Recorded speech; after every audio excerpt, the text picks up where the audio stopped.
रहा है कि आज तो इनको किसानों को भी छूट दे रहे हैं, बजट में आज किसानों को भी छूट दे रहे हैं। पता है आपको, इन्होंने स्लैब कर दिए, मजदूरों को 5 लाख से बढ़ा के 7 लाख कर दिया।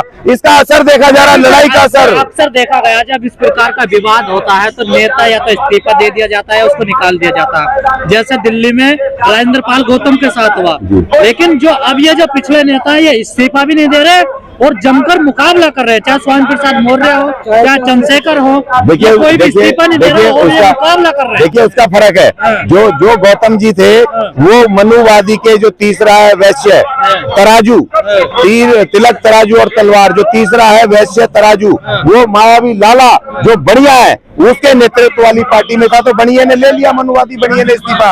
लेकिन जो वहाँ आरजेडी सरकार है, जो आरजेडी के जो मंत्री हैं आरजेडी और वो अपने दोनों जेडीयू, जो नीतीश कुमार और वहाँ पर जो वो उनका लालू जी का लड़का है, वो दोनों पिछड़े हैं। अब पिछड़े कैसे निकालेंगे भाई, कैसे इस्तीफा लेंगे?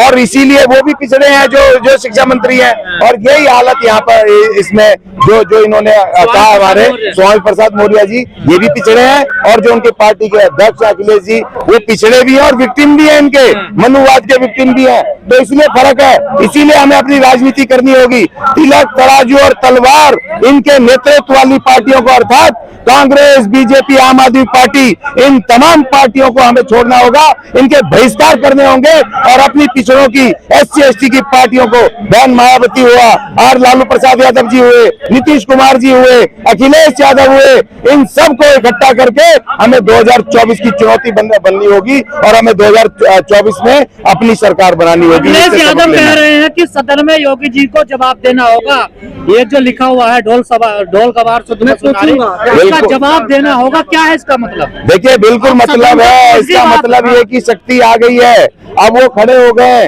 अब देखिए बिल्कुल ये खड़े हो गए, जब ये करेंगे तो वोट की राजनीति नहीं है, ये जब हिंदू राष्ट्र बोलेंगे खुला तब वोट की राजनीति नहीं है, देश को तोड़ने की बात करेंगे, ये कहेंगे कि सनातन कह रहे हैं, हिंदू धर्म नहीं कहते। देखो अभी योगी जी ने जो कहा है, उन्होंने हिंदू धर्म नहीं कहा, सनातन हिंदू धर्म पे, क्योंकि पिछड़ों ने भी अपना हक लगा दिया कि अगर तुम हिंदू कह रहे हो तो SC ST भी कह रहा मैं भी हिंदू हूँ, और मैं हिंदू हूँ तो मेरे खिलाफ एट्रोसिटी क्यों हो रही है, जातिगत एट्रोसिटी क्यों हो रही है? तो इन्होंने बदल दिया कहा सनातन, क्योंकि सनातन सिर्फ इन ब्राह्मणवादियों के तिलक तराजू तलवार के काबू में है, वो सनातन धर्म हमारा सनातन धर्म नहीं है। अगर और दूसरा आर्टिकल 330 से लेके 342 तक इस देश के SC ST, पहली बात तो ना हिंदू है, ना सनातनी है, ना कोई धर्म है, हम बाबा साहब के, हमें SC ST अलग विशेष वर्ग इस देश का बना के गए। दूसरी बात जो आपने सवाल पूछा, अब ये बाबा जी को बता, बाबा जी क्या ये मीडिया वाले जो इनके आज की तारीख में जो गोदी मीडिया है,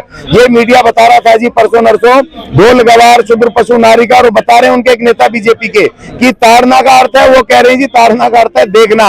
अब भैया देखना तो ढोल गवार शूद्र पशु नारी को ताड़ोगे क्या तुम? तुम्हें शर्म आनी चाहिए। और अब शिक्षा कर दिया, अब ये बौखला गए कि अब क्या करें, क्योंकि ताड़न का अधिकार है तो ताड़न नहीं होता है, दंडी होता है, अपमान होता है, उनके खिलाफ वो शोषण होता है, तो उसको आप कब तक छुपाओगे? अब हम समझ गए, आप चाहे शिक्षा लिखो चाहे जो मर्जी लिखो, अब हम तुम्हारे झांसे में आने वाले नहीं है, और 2024 में इस देश का पहला दलित मुख्य प्रधानमंत्री बनेगा देश। लेकिन आप लोगों का आरोप है कि सनातनियों को आप लोग बदनाम कर रहे हैं, समाज को बांट रहे हैं। वो खुद ही बदनाम हो रहे हैं, हम थोड़ी बांट रहे हैं भैया। जैसी जैसी किताबें लिख रहे हो, अब किताबों को दुनिया देख रही है, दुनिया पढ़ रही है, उसमें क्या क्या लिखा हुआ, कितने शब्द बदलोगे? महिला को पैर की जूती कहते हैं और उनको अछूत को अछूत कहते हैं, तो भैया कितने बदलोगे? तुम्हारे हर एक उसमें लिखा हुआ है। एक आदमी चुनौती दे रहा था कि भैया अगर SC ST को, इस देश के अछूतों को और इस देश के उनको शूद्रों को, अगर आप कहीं हिंदू लिखा हुआ है तुम्हारे किसी वेद में, तुम्हारे किसी धार्मिक ग्रंथ में, तो दिखा दो, चुनौती है तुम्हारे लिए, क्योंकि इसमें लिखा ही नहीं है इनको हिंदू।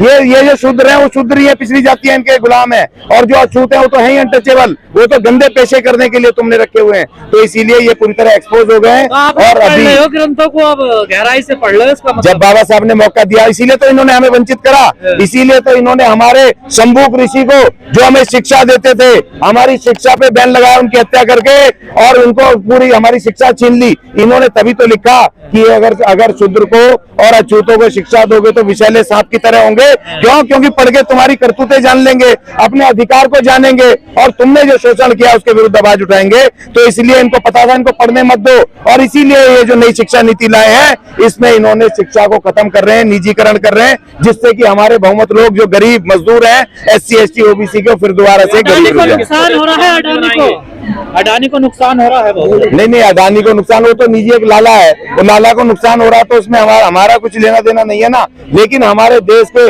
जो इन्होंने जो पैसा दिलवाया हमारे बैंकों से, जो सरकारी बैंक है, LIC है, उसको इन्होंने डुबो दिया, एक्सपोज हो गए। जो ये कहते थे लालागिरी, निजीकरण, एक्सपोज खत्म हो गया। अब मतलब पूरी तरह से निजीकरण पूरी तरह से एक्सपोज हो गया। निजीकरण किसी भी देश को शक्ति नहीं दे सकता। तो जब पूरी दुनिया बर्बाद हो रही थी 2004 में, तो क्योंकि हम भारत में कोई फर्क नहीं पड़ा आर्थिक मंदी का, पूरी दुनिया का। क्यों? क्योंकि हमारा जितना सेक्टर है, फाइनेंस सेक्टर, चाहे हमारे LIC हो, चाहे बैंक्स हो, वो सब हमारा सरकारी क्षेत्र में था। पूरा धन हमारे सरकारी खजाने में आता था, किसी लाला की जेब में ना जाकर के। आज 5 लाख करोड़ का लॉस हुआ है, वो लाला भागने वाला है। और कम से कम तो 1 लाख 1.5 लाख करोड़ का लाला अडानी जी, अब उनका भी एक वो तैयार है। अडानी पे आरोप है कि उन्होंने शेयर को मैनिपुलेट किया है, गुमराह किया है पूरी मार्केट को। देखिए, एक पत्रकार, एक कंपनी, विदेशी कंपनी उसको जवाब नहीं दे पा रहे हैं, और उसने कह दिया तिरंगे में लपेट के कब तक देश को लूटोगे भाई। एक विदेशी तुम्हें चुनौती दे रहा है, और तुम्हारे कहते हैं जब तुम्हें छींक मारते हैं ना, कहते हैं दुनिया में डंका बज रहा है। तो आज एक डंका तुम्हारे भ्रष्टाचार का, तुम्हारे कुकर्मों को भी बज रहा है, और आप कह रहे हो कि वो हमें बदनाम कर रहे हैं। अरे जाओ अमेरिका में और उसके खिलाफ रिपोर्ट दर्ज कराओ, और जाओ उनके खिलाफ केस दर्ज करो। बिल्कुल नहीं। देखिए, ये तो सबको राष्ट्र में ही करते हैं। राष्ट्र कौन सा है इनका तो हिंदू राष्ट्र है ना, अभी वो बना ही नहीं है। उसी का वो उसी के खिलाफ होगा। भारत राष्ट्र है हमारा, किसी एक लाला का नहीं है, हमारा हिंदू राष्ट्र बनने वाला। अब रघुराज देखिए, अब तो बना हुआ है, अब खाली नाम ही तो बदलना है। देखिए, राष्ट्रपति से लेकर के और प्रधानमंत्री से लेकर के कैबिनेट, और सुनिए, और आपके जो तीनों सेनाओं के सेना नायक, पुलिस के तमाम अधिकारी, और नीचे से लेके ऊपर तक सारे मुख्यमंत्री सब हिंदू ही तो हैं। अब हिंदू राष्ट्र में बचा क्या, खाली नाम ही तो बचना बदल गया। तो करो ना, हिंदुओं के लिए काम करो भाई। मैं भी हिंदू हूँ, मुझे अरे सर, मैं हिंदू राष्ट्र बना के क्या करोगे? अभी तुम सारे हिंदू हो तो हिंदुओं को कम से कम जमीनें बांटो, 1-1 एकड़, उनको नौकरियां दो, कम से कम हिंदुओं का तो कल्याण कर दो। छोड़ो मुसलमानों को, छोड़ो क्रिश्चियनों को, छोड़ो दूसरों को, तो जो हिंदू है उनको तो दे दो, उनकी तो शक्ति बढ़ा दो।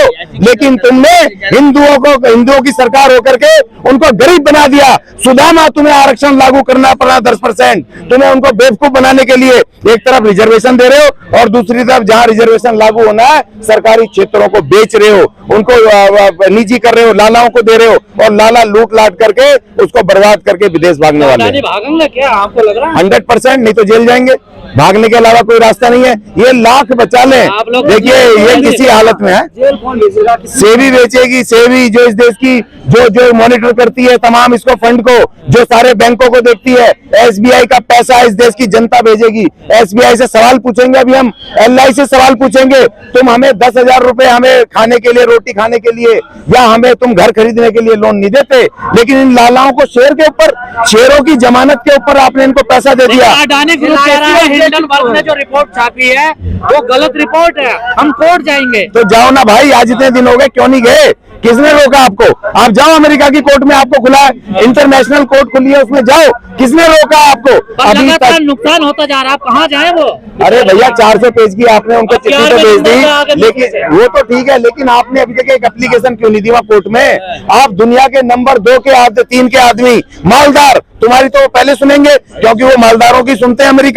अमेरिका भी और इस देश के भी लोग मालदारों की सुनते हैं। तुम दुनिया के मालदार नंबर 3, तो तुम्हारी कोर्ट पहले सुनेगा। जाओ वहाँ पे, वहाँ डाल लो डेरा, वो आपकी सुनेंगे। वो पूंजीवादी देश है, पूरा पूंजीवादियों की सुनते हैं। आप जाके क्यों नहीं लगा रहे एप्लीकेशन? क्यों? क्योंकि आपको जवाब देने पड़ेंगे कोर्ट में। एप्लीकेशन लगा के आपको बताना पड़ेगा 150 रुपए का शेयर 3,500 रुपए का कैसे हुआ, कैसे आपने मलेशिया से बैठ करके आपने यहाँ के शेयरों को खुद आपके परिवार ने खरीदा, नाम बदल के आपको बताना पड़ेगा।